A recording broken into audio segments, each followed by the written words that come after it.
Allah. Wa la ilaha illallah. Dan tiada berhak disembah kecuali Allah. Wallahu akbar. Dialah Allah yang maha besar. Itu yang kita baca di rakaat yang kedua 5 kali takbir, 5 kali takbir. Oleh daripada itu salat biasa. Kalau sunat niatnya sunat muakkad, yang sunat yang terbit 2 rakaat mengikuti imam karena Allah Taala. Artinya sebagai tata tertib di dalam melaksanakan salat Idul Fitri atau pagi hari ini. Jadi sebelum salat kepada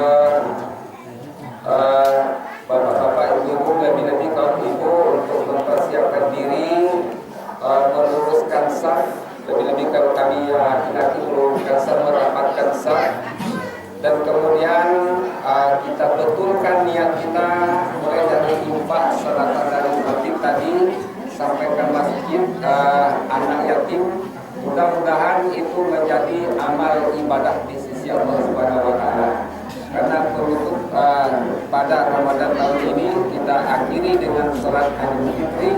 Sebelum itu kita ucapkan maaf lahir dan batin melalui hati nurani kita masing-masing.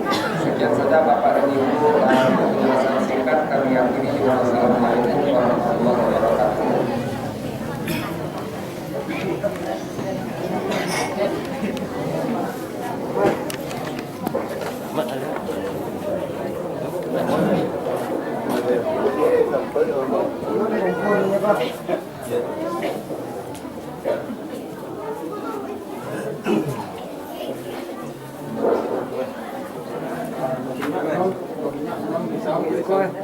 Banyak akang.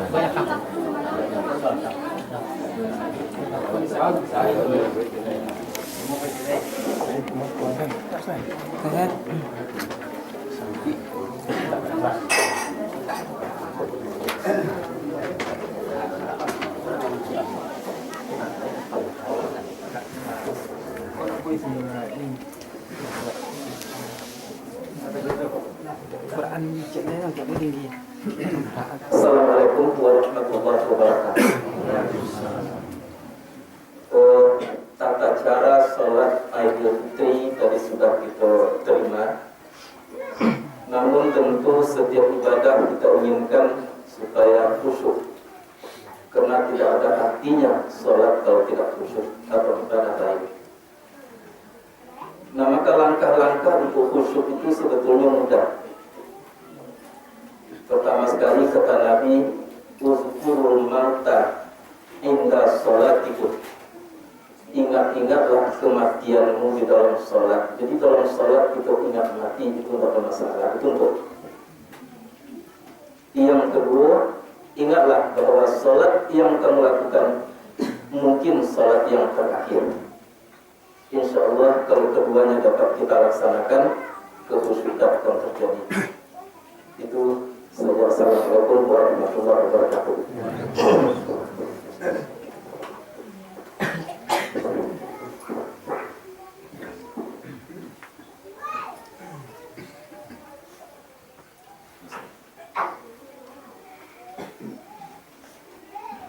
Allahu Akbar.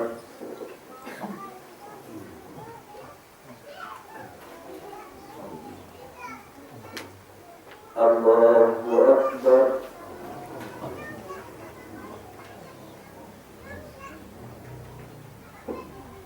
Allahu Akbar.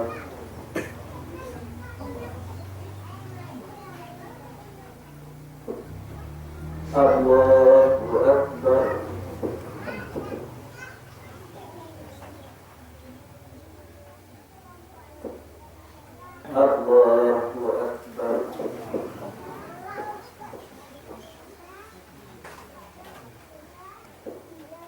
Allahu Akbar. Allahu Akbar.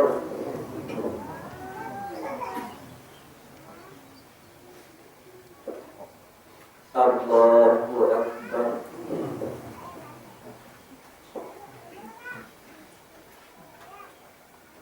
Allahu Akbar. Bismillahirrahmanirrahim. Alhamdulillahi rabbil alamin. Ar-Rahmanir Rahim. Maliki yaumiddin. Iyyaka na'budu wa iyyaka nasta'in. Ihdinas siratal mustaqim. Siratal ladzina an'amta 'alaihim ghairil maghdubi 'alaihim waladdallin.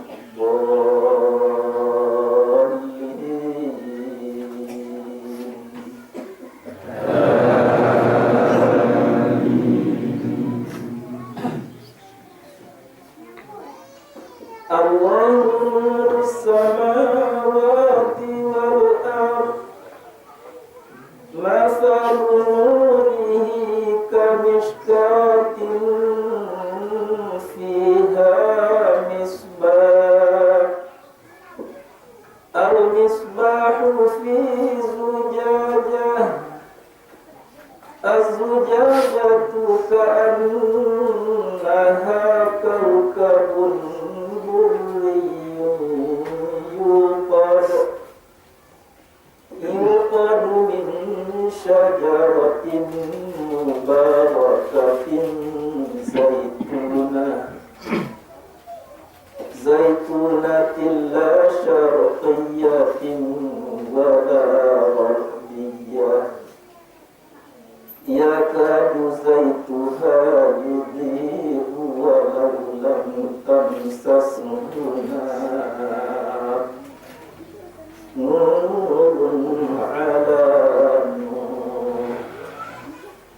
Yahdillahu li nurihi man yasha' wa yadribullahu amsala linnas.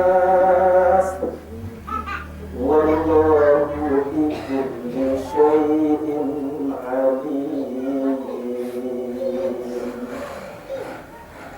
Allahu Akbar.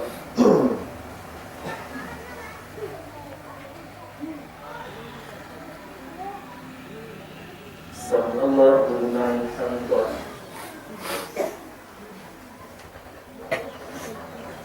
Allahu Akbar.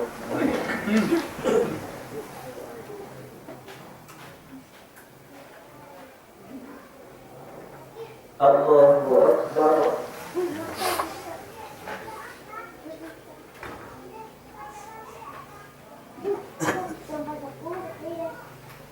Allahu Akbar.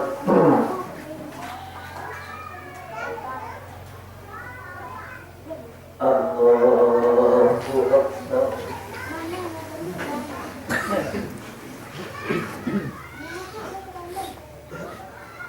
Allahu Akbar.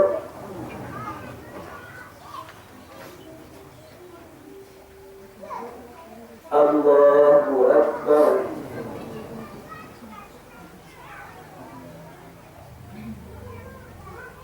Allahu Akbar.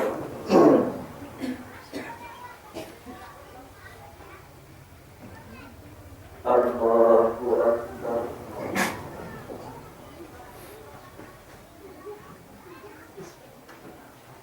Allahu Akbar. Bismillahirrahmanirrahim. Alhamdulillahi rabbil alamin. Ar-Rahmanir Rahim. Maliki yaumiddin. Iyyaka na'budu wa iyyaka nasta'in. Ihdinas siratal mustaqim.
Assalamualaikum warahmatullahi wabarakatuh. Alhamdulillahirabbil alamin wal 'aqibatu lil muttaqin wassalatu wassalamu ala asyrafil anbiya'i wal mursalin wa ala alihi washabbihi ajma'in. Asyhadu an la ilaha illallah wahdahu la syarika lah wa asyhadu anna Muhammadan 'abduhu wa rasuluh. Allahumma fassalli wa sallim wa barik ala hadzal nabiyil karim wa ala alihi wa sahbihi ajma'in. Ittaqullaha haqqa tuqatih wa la tamutunna illa wa antum muslimun. Qala Allah ta'ala fi kitabihil karim, a'udzu billahi minasyaitonir rajim. Masalul fariqaini kal a'ma wal asmi wal basir was-sam'i hal yastawiyani mathala afala tazakkarun. Perumpamaan dua golongan adalah seperti orang buta dan orang peka, lagi orang yang tidak melihat dan mendengar. Adakah sama keduanya nisbat misal? Adakah maka tidak mengambil pelajaran kamu? Maka benar Allah dengan segala firman-Nya. Allahu Akbar, Allahu Akbar, Allahu Akbar, walillahil hamd. Kabira walhamdulillahi katsira wa subhanallahi bukratan wa asila. La ilaha illallah wahdahu la syarika lah wa asyhadu anna Muhammadan 'abduhu wa rasuluh la nabiyya ba'dah. Pertama sekali syukur puji kita serahkan kepada Allah Subhanahu wa taala. Pada kesempatan ini kita masih dipinjami umur kesempatan oleh Allah Subhanahu wa taala yang belum tentu lagi pada bulan Ramadan yang akan datang masih tetap dapat kita pertahankan. Oleh sebab itu kita isi waktu yang sebentar ini dengan mengambil pelajaran hikmah dari ayat-ayat Allah Subhanahu wa taala. Di mana di dalam ayat pembukaan dari khutbah kita tadi Allah menyatakan tidaklah sama antara orang yang peka tidak melihat dibandingkan dengan orang yang melihat dan orang yang dapat melihat. Itu perbandingan yang Allah Subhanahu wa taala beritahukan agar kita pikirkan, sehingga di ujung ayat diterangkan afala tatazakkarun. Ya, afala tazakkarun. Kaum muslimin sidang Jumat, sidang jamaah Idul Fitri yang berbahagia. Apa yang sedang terjadi di dunia Islam hari ini? Catatan menunjukkan bahwa yang terjadi di dalam dunia Islam hari ini adalah pendangkalan Islam itu sendiri. Islam tidak lagi didalami dan tidak lagi dijiwai. Maka jadilah Islam itu seolah-olah tidak bisa lagi untuk membendung kepribadian dan membendung kemasyarakatan atau memperbaiki sistem kehidupan secara umum. Dimanapun kita lihat hari ini, di negara-negara yang mayoritas Islam itu sudah berantakan.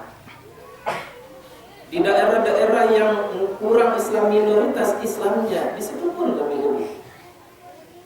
Apalagi seperti kita di Indonesia, termasuk negara yang mayoritas Islamnya sudah mulai berantakan Islam. Sudah terjadi berkotak-kotakan terhadap Islam itu sendiri. Bahkan sampai kepada tuduh-menuduh. Akhirnya orang banyak atau orang umum tidak bisa lagi menentukan mana yang benar dan mana yang tidak benar Islam itu. Di dunia Islam hari ini 3 kelompok yang sedang bertarung. Yang pertama disebut dengan kelompok Salafiyah. Yang kedua disebut dengan kelompok Syiah. Dan kemudian ada yang disebut dengan kelompok Ahmadiyah. Ketiganya ini adalah sedang merebut pengaruh di tengah-tengah umat Islam itu sendiri.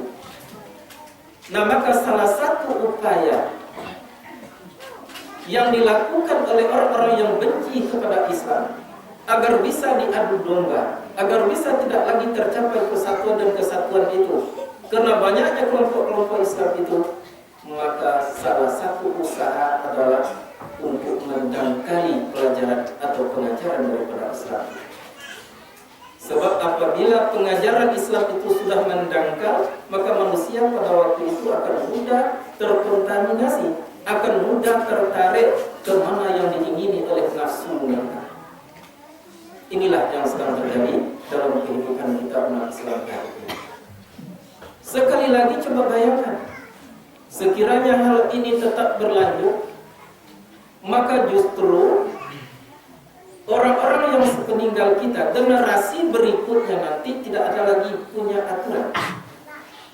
Mereka akan mempunyai aturan sendiri-sendiri. Maka akhirnya pada saat itu akan kembali persis seperti zaman jahiliyah dahulu. Di mana di zaman jahiliyah itu mana yang kuat, dia yang menang. Orang-orang yang cerdas itu akan menjual orang miskin. Orang yang bodoh dan orang-orang kaya itu akan memperbudak orang-orang miskin. Sekarang pun sudah dapat kita rasakan, walaupun tidak secara langsung, betapakah banyaknya terjadi dalam kehidupan kita. Orang-orang yang memiliki suatu kemampuan, katakanlah orang yang punya kedudukan, punya harta dan lain sebagainya, sudah mulai memperdaya, memperkecil, tidak lagi menghargai orang-orang barat. Tidak dapat kita lagi tutup mata hari ini, sehingga diumumkan di mana-mana dalam media massa, di televisi sekalipun sudah diumumkan. Ada yang disebut dengan kelompok bawah akar rumput, ada yang disebut dengan kelompok menengah, ada yang disebut dengan kelompok atas. Lalu yang kita dalam kelompok mana? Ini adalah pertanyaan yang harus kita jawab. Begitulah seterusnya. Andai kata pendangkalan Islam itu masih tetap berlangsung atau tidak diantisipasi. Nah, maka mulai hari ini kita harus menghimbau kepada diri pribadi kita sendiri, terutama sekali kepada orang-orang yang berperan sebagai pendakwah Islam, sebagai buya-buya, kiai-kiai, syekh-syekh. Ini harus sadar diri. Jangan sampai Islam itu semakin lama semakin menipis, semakin lama semakin menipis. Maka untuk itu dalamilah Islam itu kembali. Nah, lalu dengan apa? Bagaimana caranya untuk dapat Islam itu kita kenali secara mendalam? Di dalam Al-Quran kata Allah, fas'alu ahla-zikri in kuntum la ta'lamun. Bertanyalah kamu kepada ahli zikir jikalau kamu tidak tahu. Ahli zikir di sini artinya adalah ahli Al-Qur'anul Karim. Ahli Al-Qur'anul Karim adalah orang yang tahu tentang apa-apa yang harus dijawab di dalam Al-Qur'an itu. Kaum muslimin yang berbahagia, pada umumnya kita menerima ajaran-ajaran Islam itu hanya sebatas memberitahukan apa. Kalau bicara tentang Islam, apa Islam itu? Lalu kita menjawab sendiri-sendiri bahwa Islam itu adalah agama nenek moyang kita. Lalu bagaimana kalau agama nenek moyang kita ya? Bagaimana nenek moyang kita mengadaptasikan Islam itu ya? Seperti itulah kita. Kalau di hari-hari istimewa seperti hari ini semangat berdebu-debu kepada Islam. Kalau sesudah hari-hari seperti hari ini Islam itu mulai mengerucut, ini adalah akibat karena hanya pertanyaan yang muncul di dalam Islam itu hanya pertanyaan apa semata-mata. Jawabannya mudah saja. Jadi kalau apa Islam itu? Jawabannya adalah agama nenek moyang saya. Kaum muslimin yang berbahagia, betapakah sekarang terjadi hal yang semacam itu? Yang mereka itu bertuhan kepada Allah, tetapi dia bertuhan selama berada di dalam acara-acara tertentu. Mereka beragama Islam, tetapi Islamnya itu hanya di saat-saat tertentu. Kalau di dalam masjid, di dalam acara-acara agama, dia kerudungan. Lihat saja sekarang di TV, artis-artis sekarang memakai jilbab dan lain sebagainya. Tapi selepas bulan Ramadan, Tuhan sudah dia lepaskan, entah di mana lagi Tuhannya, maka dia bebas seperti biasa lagi. Ini akibat pendangkalan karena pertanyaan yang dijawab di dalam Islam itu hanya apa. Jadi apa Islam itu? Yaitunya agama nenek moyang saya. Jikalau mereka sudah mengikuti nenek moyangnya, maka dia sudah merasa cukup. Bahkan mereka sudah merasakan surga sudah berada di tangannya sendiri. Ini yang kita maksud dengan pendangkalan pertama. Nah, maka untuk itu jangan dibiarkan pertanyaan sampai di situ. Tambah pertanyaan itu untuk mendalaminya. Dengan apa kita tambah? Bagaimana Islam itu? Bagaimana Islam? Islam itu adalah penyelamat. Menyelamatkan hubungan kita dengan Allah, menyelamatkan hubungan kita sesama kita, menyelamatkan hubungan kita dengan makhluk lain. Nah, Islam ini sudah dalam daripada yang tadi.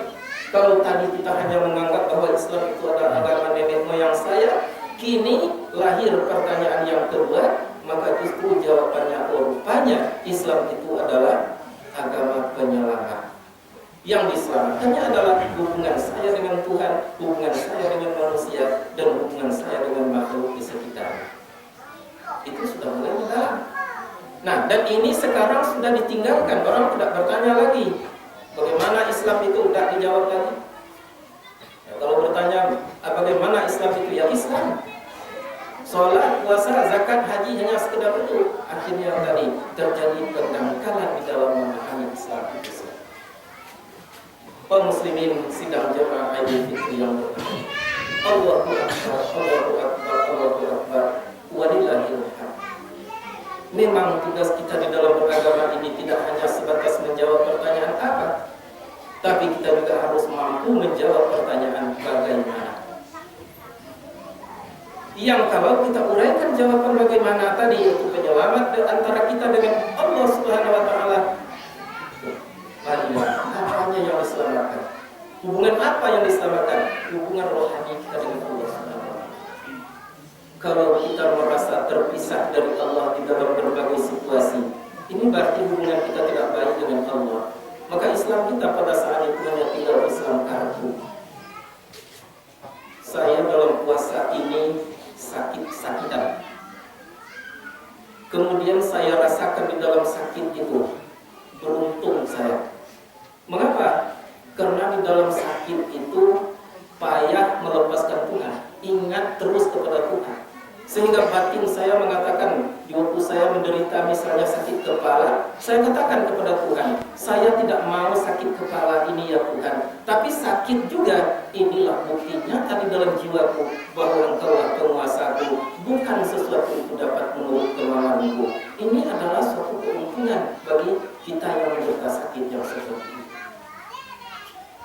Bayangkan kaum muslimin yang berbahagia, andai kata kita tidak mampu menjawab pertanyaan bagaimana itu hubungan kita dengan Allah Subhanahu wa taala, maka hal itu tidak akan pernah terjadi dalam jiwa kita.